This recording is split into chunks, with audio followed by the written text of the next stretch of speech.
go right to our hotline here and appreciate some time from David Crane, who is the voice of UAB Blazers Athletics. Of course, the Razorbacks get the Blazers in the home opener in Fayetteville this Saturday at 3:15. David, I appreciate you coming on today. How are you?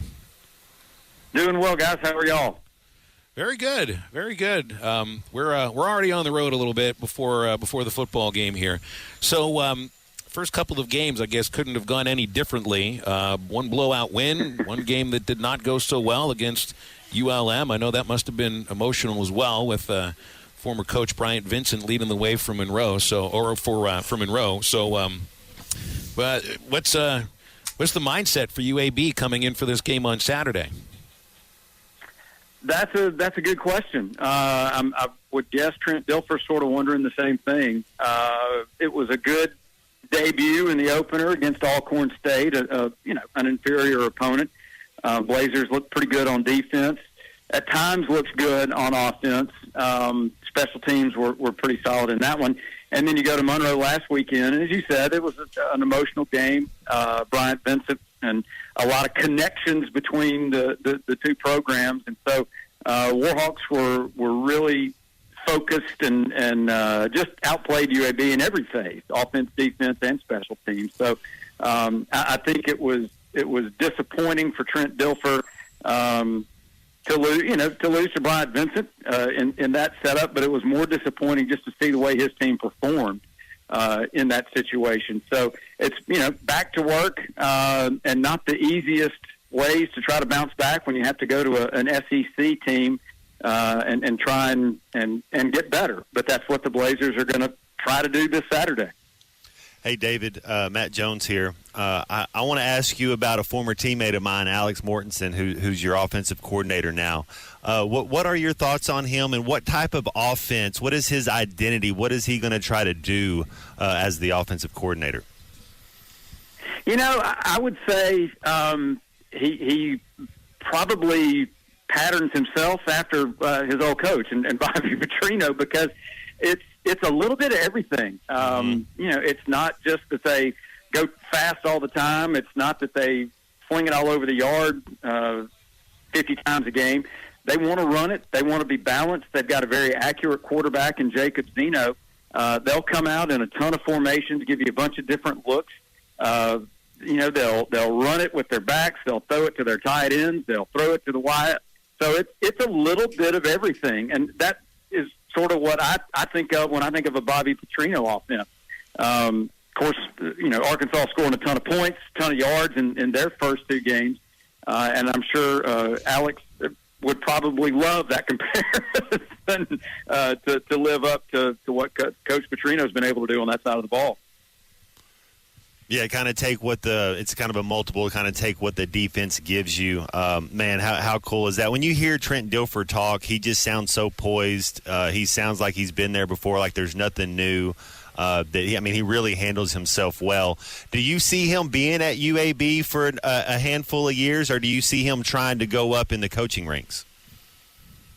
I think right now, I would say he wants to be in Birmingham. He loves Birmingham. His wife, they finally sold their house in Nashville, so she's down here with him now, and I think that makes life a little more enjoyable for him. But he loves food. He loves, I think, good wine, and there's a ton of good restaurants in Birmingham, and so he's really embraced the city. And so because of that, I think I could absolutely see him being at UAB for a considerable amount of time. Would the itch be there if he has success and gets it rolling here, and another school maybe up the food chain a little bit comes calling? Wouldn't shock me. But I think for the moment, I think he's happy in Birmingham and is embracing the challenge of trying to get UAB not only back to where it was before, but take it to an even higher level. I think Birmingham's a great place. I do the Arkansas baseball broadcasts, David, so I go there for the SEC tournament. I mean, it's Hoover, but it's Birmingham. I think it's a fabulous place. Right. You think of Birmingham, truthfully, it's one of the best football cities in the country, and it doesn't have an NFL team. And it isn't just because of, the connection with Auburn and Alabama being so close. It's the home of the UFL. It's the home of the USFL, or it was. And UAB football kind of fits into that.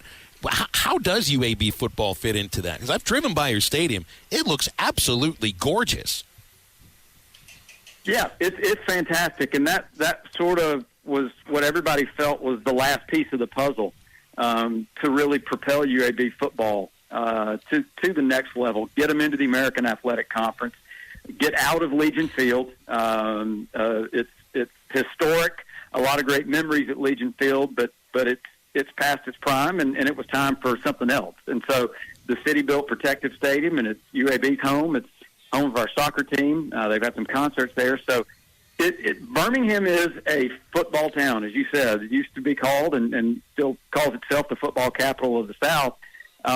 You see the ratings for college football. Doesn't matter what game necessarily it is. Doesn't matter if it's Alabama or Auburn or whoever.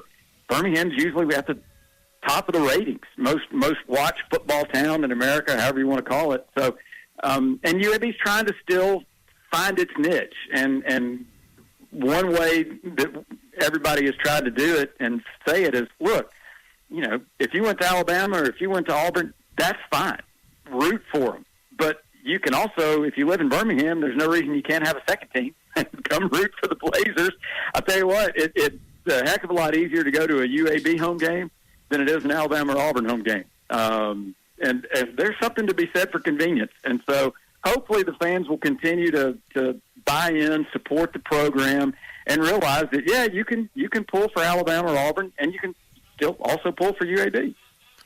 So if as the preseason polls are out, and it just depends on how much stock you want to take in them, but when you're kind of perusing and doing some research, it seemed like Tulane and Memphis were the top dogs in this conference. Realistically, what do you see UAB doing this year? Can y'all make it to 6 wins? Do y'all make a bowl game this year?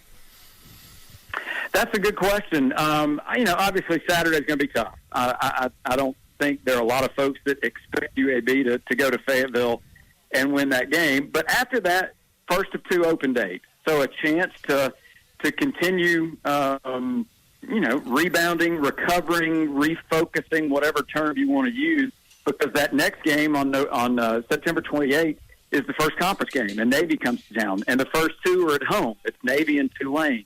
Mm-hmm. So if you can take care of business, if you can defend the home turf, especially against Navy. Tulane is one of the picks to win the league or be at the top of the league, so that's going to be tough. But you've got to start with Navy when it comes to conference play. If you can get that one, maybe have a little confidence going into the Tulane game. Who knows what happens there? And then absolutely, I think you got a chance.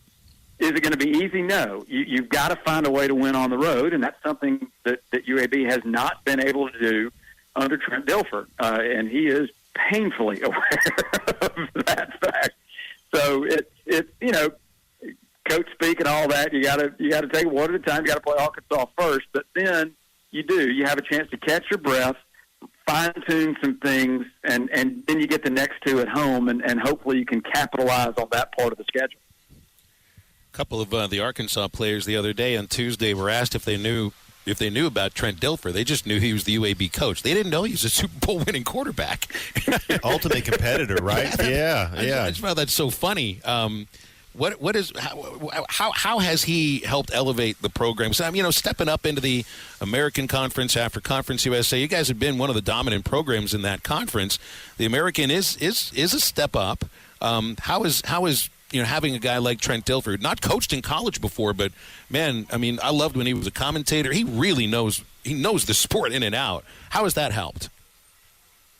Yeah, it's funny. I would guess the 3 of us are somewhere around the same age. So, well, of course we know who Trent Dilfer is. We won a Super Bowl with, but unfortunately, we're probably a little older than we think we are. and would like to be. And so, yeah, you talk to an 18 or 19-year-old Trent who? He played when? Yeah.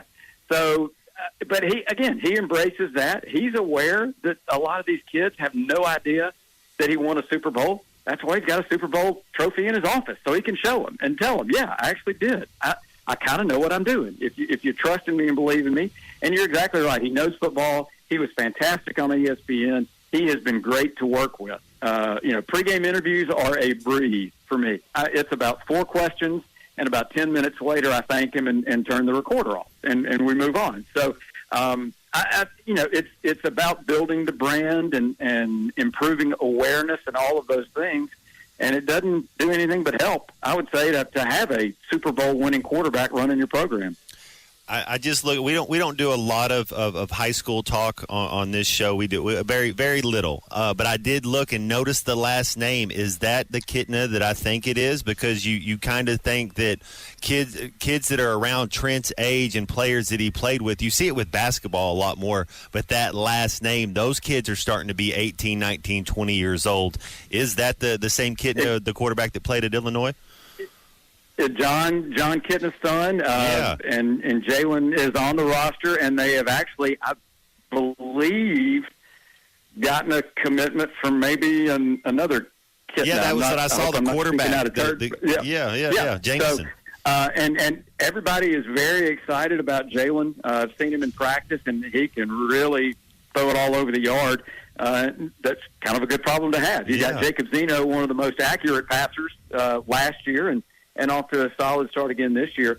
So you've got a good backup, and I would expect to see Jalen. Thought we might see him in the opener, but if, the offense wasn't exactly up to Trent's level, and so he kept the starters in there until late in the ball game. So we did see Jalen in the opener, didn't see him last week.